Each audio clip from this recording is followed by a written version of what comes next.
அன்பே பிரதானம் ஜெப வீடு. இன்றைய தைரிய வார்த்தைகள்.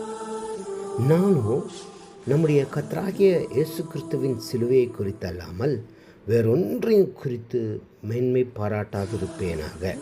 அவரால் உலகம் எனக்கு சிலுவையில் அறையுண்டிருக்கிறது, நானும் உலகத்திற்கு சிலுவையில் அறையுண்டிருக்கிறேன்.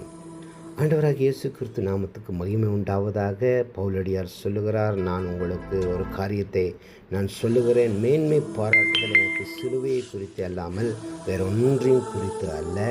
அந்த சிலுவையை சரியாக நாங்கள் நோக்கி பார்த்தோமானால் என்னுடைய ஆசீர்வாதத்திற்கு, என்னுடைய விடுதலைக்கு, என்னுடைய எல்லாவற்றுக்கும் அந்த சிலுவைதான் காரணம்.